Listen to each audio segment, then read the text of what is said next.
মুকলি কৰি দিয়ে আমি লাগিলে আমাৰ জইনিং বা আমাৰ এপইণ্টমেণ্ট 6 মাহ মানে এবছৰ আগতে দিয়ক কিন্তু আমাৰ যিটো মেইন লিষ্টটো আমাৰ ফাইনেল লিষ্টটো অতি সোনকালে আমাৰ বিহুৰ আগে লাগিলে এপ্ৰিলৰ প্ৰথম উইকৰ ভিতৰতে আমাৰ যে ৰিজাল্টটো উলিয়াই দিয়ে আমি সেইটোকে মানে কামনা কৰিছোঁ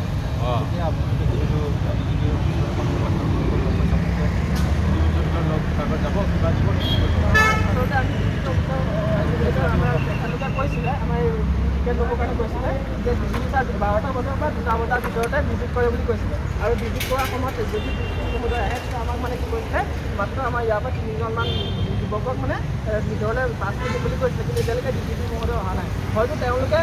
কি বুলি কয় যিটো টেটৰ এক্সাম পাতিছিল টেটৰ এক্সামটো প্ৰায় 4 লাখ ল'ৰা ছোৱালীৰ ৰিজাল্ট তেওঁলোকে 1 মাহৰ ভিতৰত দিব পাৰিছিল কিন্তু আমাৰ 32,000 কেণ্ডিডেটৰ ৰিজাল্টটো আমি এক্সাম হ'ল 40 দিনলৈকে 40 দিন মুকলি গ'ল এতিয়ালৈকে আমাৰ ৰিজাল্টটো তেওঁলোকে আউট কৰি দিব পৰা নাই সেইবাবে আমাৰ বহুত সন্দেহ হৈছে কিবা কাৰণত তেওঁলোকৰ কিবা বিসংগতি ঘটিছে নেকি সেই হিচাপে আমাৰ আজি মানে বহুত মনত বহুত শংকা আহি পৰিছে পৰীক্ষা দিয়ে আজি 40 দিন পাৰ হৈ গ'ল কিবা ক'বা